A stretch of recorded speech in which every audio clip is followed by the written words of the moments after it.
शांति 6 फरवरी 2025। सुनते हैं आज की साकार मुरली। आज शिव बाबा बोले, मीठे बच्चे, पुरानी दुनिया के कांटों को नई दुनिया के फूल बनाना यह तुम होशियार मालियों का काम है। क्या कहा बाबा ने? मीठे बच्चे, पुरानी दुनिया के कांटों को नई दुनिया के फूल बनाना यह तुम होशियार मालियों का काम है। आज बाबा ने प्रश्न में पूछा, बच्चे, संगम युग पर तुम बच्चे कौन सी श्रेष्ठ तकदीर बनाते हो? संगम युग पर तुम बच्चे कौन सी श्रेष्ठ तकदीर बनाते हो? उत्तर है, कांटे से खुशबूदार फूल बनना यह है सबसे श्रेष्ठ तकदीर। क्या कहा बाबा ने? कि कांटे से खुशबूदार फूल बनना यह है सबसे श्रेष्ठ तकदीर।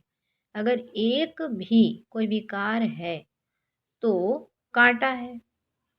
जब कांटे से फूल बनो तब तमो प्रधान देवी देवता बनो। जब कांटे से फूल बनो तब सतो प्रधान देवी देवता बनो।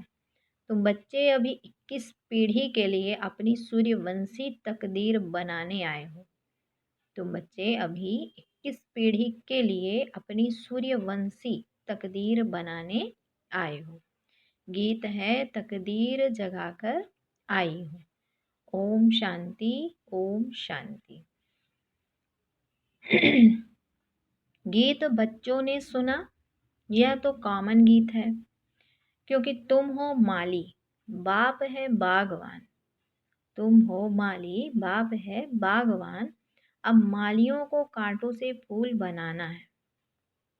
यह अक्षर बहुत क्लियर है। भक्त आए हैं भगवान के पास।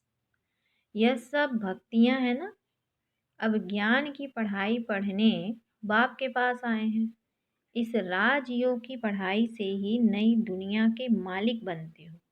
तो भक्तियां कहती हैं, हम तकदीर बनाकर आए हैं, नई दुनिया दिल में सजाकर आए हैं। बाबा भी रोज कहते हैं कि स्वीट होम और स्वीट राजाई को याद करो। आत्मा को याद करना है। हर एक सेंटर पर कांटों से फूल बन रहे हैं।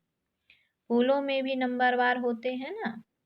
शिव के ऊपर फूल चढ़ाते, कोई कैसा फूल चढ़ाते, कोई कैसा। गुलाब के फूल और अक के फूल में रात दिन का फर्क है। यह भी बगीचा है।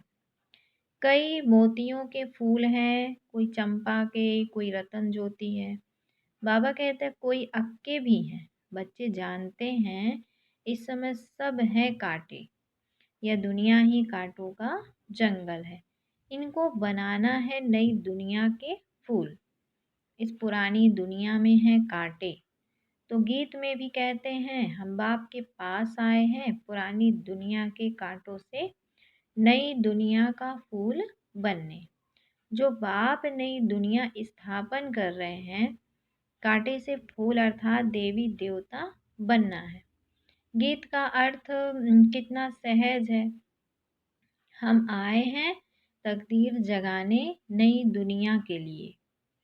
क्या कहा बाबा ने? कि हम आए हैं तकदीर जगाने नई दुनिया के लिए। नई दुनिया है सतयुग। कोई की सतो प्रधान तकदीर है, कोई की रजो तमो है। कोई सूर्यवंशी राजा बनते हैं, कोई प्रजा बनते हैं, कोई प्रजा के भी नौकर चाकर बनते हैं। यह नई दुनिया की राजाई स्थापन हो रही है। क्या कहा बाबा ने? यह नई दुनिया की राजाई स्थापन हो रही है। स्कूल में तकदीर जगाने जाते हैं ना, यहाँ तो है नई दुनिया की बात। इस पुरानी दुनिया में क्या तकदीर बनाएंगे? तुम भविष्य नई दुनिया में देवता बनने की तकदीर बना रहे हो। जिन देवताओं को सभी नमन करते आए हैं, हम ही सो देवता पूज्य थे, फिर हम ही पुजारी बने हैं। 21 जन्मों का वर्षा बाप से मिलता है, जिसे 21 पीढ़ी कहा जाता है। पीढ़ी वृद्ध अवस्था तक को कहा जाता है। बाप 21 पीढ़ी का वर्षा देते हैं, क्योंकि युवा अवस्था में व बचपन में बीच में अकाले मृत्यु कभी होता नहीं, इसीलिए उनको कहा जाता है अमर लोक। यह है मृत्यु लोक, रावण राज्य। यहाँ बाबा कहते हर एक में विकार की प्रवेशता है। जिसमें कोई एक भी विकार है तो काटे हुए ना।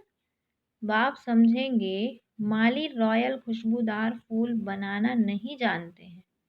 माली अच्छा होगा तो अच्छे अच्छे फूल तैयार करेंगे। विजय माला में पिरोने लायक फूल चाहिए। विजय माला में पिरोने लायक फूल चाहिए। देवताओं के पास अच्छे अच्छे फूल ले जाते हैं ना। समझो क्वीन एलिजाबेथ आती है तो एकदम फर्स्ट क्लास फूलों की माला बनाकर ले जाएंगे। यहाँ के मनुष्य तो हैं तमो प्रधान। शिव के मंदिर में भी जाते हैं, समझते हैं ये भगवान है। शिव के मंदिर में भी जाते हैं, समझते हैं ये भगवान है। ब्रह्मा विष्णु शंकर को तो देवता कहते हैं, शिव को भगवान कहेंगे, तो वह ऊंचे ते ऊंचा हुआ ना। अब शिव के लिए कहते धतूरा खाता था, भीख भांग पीता था, कितनी ग्लानि करते हैं। फल फल भी अक के ले जाते हैं। अब ऐसा परमपिता परमात्मा उनके पास ले क्या जाते हैं। अब ऐसा परमपिता परमात्मा इतना ऊंचे ते ऊंचा है और उनके पास क्या ले जाते हैं। तमो प्रधान के पास तो फर्स्ट क्लास फूल ले जाते हैं और शिव के मंदिर में क्या ले जाते हैं। जो तमो प्रधान काटे हैं उनके पास फर्स्ट क्लास फूल ले जाते हैं। माना जो दुनियावी, जैसे बोला ना अभी कि क्वीन एलिजाबेथ आती हैं तो एकदम फर्स्ट क्लास फूलों की माला बना कर ले जाएंगे। अब वो तो हद की दुनिया की है, पतित भी है, और लेकिन उसके लिए कितना अच्छा फर्स्ट क्लास फूल का वो हार मतलब फूल बना के ले जाते हैं। तो बाबा यही समझाते हैं। और जो शिव उतना ऊंचे ते ऊंचा है उसके मंदिर में क्या ले जाते हैं। क्या ले जाते हैं। फूल भी अक का ले जाते हैं, है ना। और फल भी धतूरे का ले जाते हैं। दूध भी कैसे चढ़ाते हैं। कैसे चढ़ाते हैं। पानी मिलाकर 5% दूध, बाकी 95% पानी। भगवान के पास दूध कैसा चढ़ाना चाहिए जानते तो कुछ भी है नहीं। अब तुम अच्छी रीति जानते हो कि तुम्हारे में भी नंबरवार हैं जो अच्छा जानते हैं, उनको सेंटर का हेड बनाया जाता है। क्या कहते बाबा। जो अच्छा जानते हैं उनको सेंटर का हेड बनाया जाता है। सब तो एक जैसे नहीं होते, बल पढ़ाई एक ही है मनुष्य देवता बनने की। एम ऑब्जेक्ट है, परंतु टीचर तो नंबरवार है ना। विजय माला में आने का मुख्य आधार है पढ़ाई। पढ़ाई तो एक ही होती है, उसमें पास तो नंबरवार होते हैं ना। सारा मदार पढ़ाई पर है। कोई तो विजय माला के 8 दानों में आते हैं, कोई 108 में, कोई 16,108 में। सिजरा बनाते हैं ना, जैसे झाड़ का भी सिजरा निकलता है। पहले पहले एक पत्ता, 2 पत्ते, फिर बढ़ते जाते हैं। यह भी झाड़ है। बिरादरी होती है, जैसे कृपलानी बिरादरी आदि आदि। वह सब है हद की बिरादरियां। यह है बेहद की बिरादरी। इनका पहले पहले कौन है। प्रजापिता ब्रह्मा। उनको कहेंगे ग्रेट ग्रेट ग्रैंडफादर, परंतु यह किसको पता नहीं है। मनुष्य मात्र जरा भी नहीं जानते कि सृष्टि का रचयिता कौन है। बिल्कुल अहिल्या जैसे पत्थर बुद्धि हैं। ऐसे जब बन जाते हैं तब ही बाप आते हैं। बाबा कहते हैं कि तुम यहाँ आए हो अहिल्या बुद्धि से पारस बुद्धि बनने, तो नॉलेज भी धारण करनी चाहिए। बाबा कहते नॉलेज भी धारण करनी चाहिए। बाप को पहचानना चाहिए और पढ़ाई का ख्याल करना चाहिए।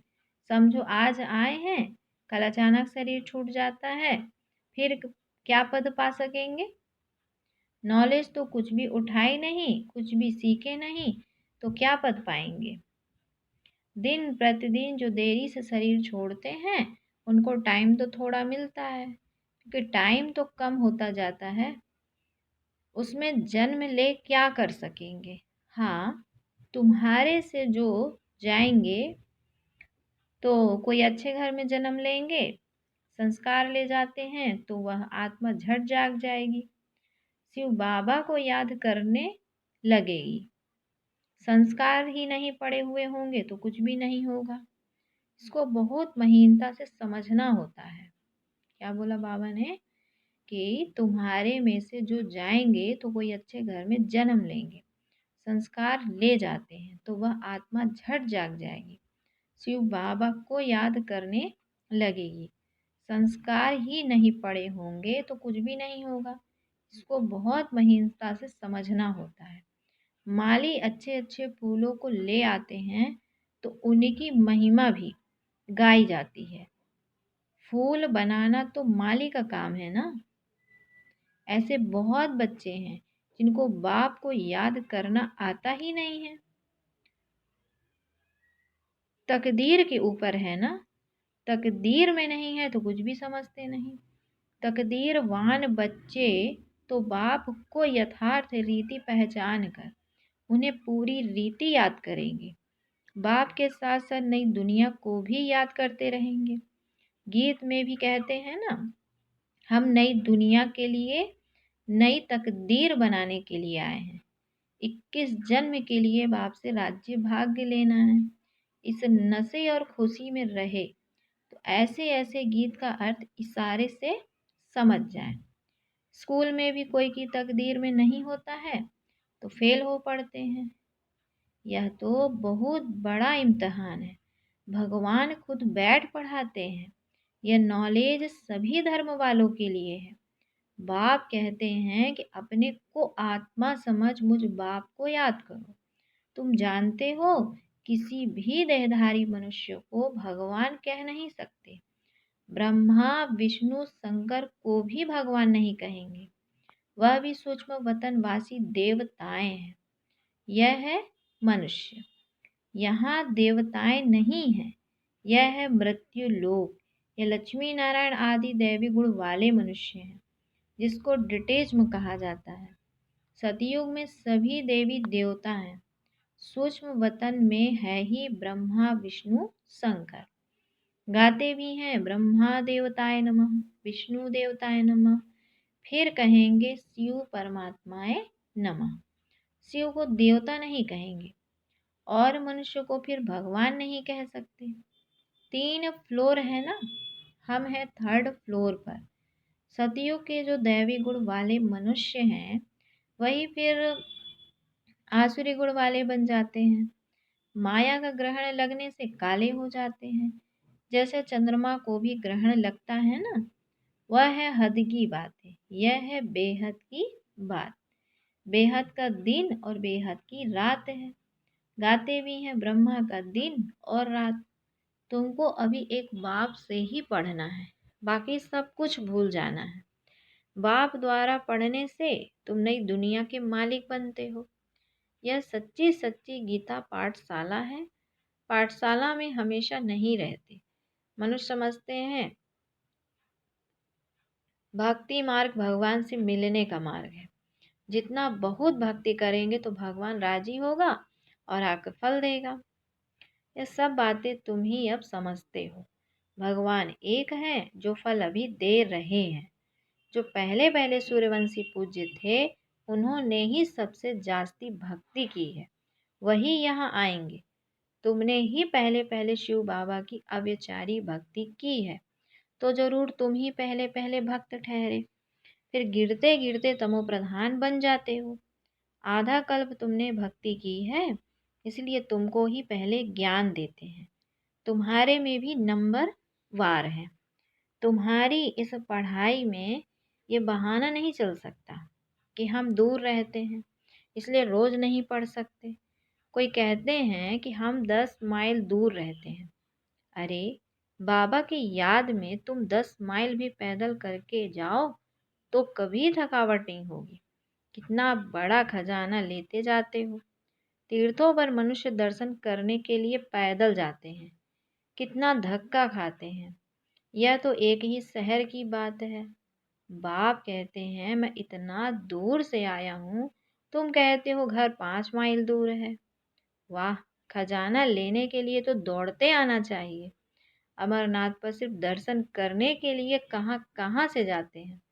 यहाँ तो अमरनाथ बाबा स्वयं पढ़ाने आए हैं। तुमको विश्व का मालिक बनाने आया हूँ। तुम बहाना करते रहते हो। सवेरे अमृत वेले तो कोई भी आ सकते हैं। उस समय कोई डर नहीं है। कोई तुमको लूटेगा भी नहीं। अगर कोई चीज जेवर आदि होंगे तो छीनेंगे। चोरों को चाहिए ही धन पदार्थ, परंतु किसकी तकदीर में नहीं है। तो फिर बहाने बहुत बनाते हैं। पढ़ते नहीं तो उच्च पद गवा देते हैं। बाप आते भी भारत में हैं। भारत को ही स्वर्ग बनाते हैं। सेकंड में जीवन मुक्ति का रास्ता बताते हैं। परंतु कोई पुरुषार्थ भी तो करे ना। कदम ही नहीं उठाएंगे तो पहुंच कैसे सकेंगे। तो बाबा ने कहा कि तुम बच्चे समझते हो कि यह है आत्माओं और परमात्मा का मेला। बाप के पास आए हैं स्वर्ग का वर्षा लेने। नई दुनिया की स्थापना हो रही है। स्थापना पूरी हुई और विनाश शुरू हो जाएगा। यह वही महाभारत की लड़ाई है ना। अच्छा, फिर बाबा ने बच्चों को याद प्यार दिया। मीठे मीठे सिकिलधे बच्चों प्रति माता पिता बाप दादा का याद प्यार और गुड मॉर्निंग। रूहानी बाप की रूहानी बच्चों को नमस्ते। हम रूहानी बच्चों की रूहानी माता पिता बाप दादा को याद प्यार गुड मॉर्निंग और नमस्ते। फिर है आज की धारणा के लिए मुख्य सार। बाबा बोले, बाप जो ज्ञान का खजाना दे रहे हैं उसको लेने के लिए दौड़ दौड़ कर आना है। इसमें किसी भी प्रकार का बहाना नहीं देना है। बाबा की याद में 10 माइल भी पैदल चलने से थकावट नहीं होगी। क्या कहा बाबा ने कि बाबा की याद में 10 माइल भी पैदल चलने से थकावट नहीं होगी। दूसरा पॉइंट है, विजय माला में आने का आधार पढ़ाई है। विजय माला में आने का आधार पढ़ाई है। पढ़ाई पर पूरा ध्यान देना है। कांटों को पुल बनाने की सेवा करनी है। स्वीट होम और स्वीट राजाई को याद करना है। बाबा ने कहा स्वीट होम और स्वीट राजाई को याद करना है। फिर अच्छा, बाबा ने आज वरदान क्या दिया कि संगम युग के महत्व को जान, एक का अनगिनत बार रिटर्न प्राप्त करने वाले सर्व प्राप्ति संपन्न भाव। संगम युग के महत्व को जान, एक का अनगिनत बार रिटर्न प्राप्त करने वाले सर्व प्राप्ति संपन्न भाव। बाबा कहते हैं कि संगम युग पर बाप दादा का वायदा है। 1-2 लाख लो, 1-2 लाख लो। जैसे सर्वश्रेष्ठ समय, सर्वश्रेष्ठ जन्म, सर्वश्रेष्ठ टाइटल इस समय के हैं, वैसे सर्व प्राप्तियों का अनुभव अभी ही होता है। अभी एक का सिर्फ लाख गुणा नहीं मिलता, लेकिन जब चाहो, जैसे चाहो, जो चाहो, बाप सर्वेंट रूप में बांधे हुए हैं। एक का अनगिनत बार रिटर्न मिल जाता है, क्योंकि वर्तमान समय वरदाता ही आपका है। जब बीज आपके हाथ में है तो बीज द्वारा जो चाहो वह सेकंड में लेकर सर्व प्राप्तियों से संपन्न बन सकते हो। बीज द्वारा जो चाहो वह सेकंड में लेकर सर्व प्राप्तियों से संपन्न बन सकते हो। स्लोगन है कि कैसी भी परिस्थिति हो, परिस्थिति चली जाए लेकिन खुशी ना जाए। कैसी भी परिस्थिति हो, परिस्थिति चली जाए लेकिन खुशी ना जाए। फिर अव्यक्त इशारे हैं, एकांत प्रिय बनो, एकता और एकाग्रता को अपनाओ। क्या बोलते शिव बाबा?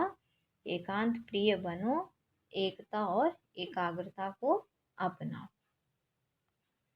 डिटेल है एकता और एकाग्रता।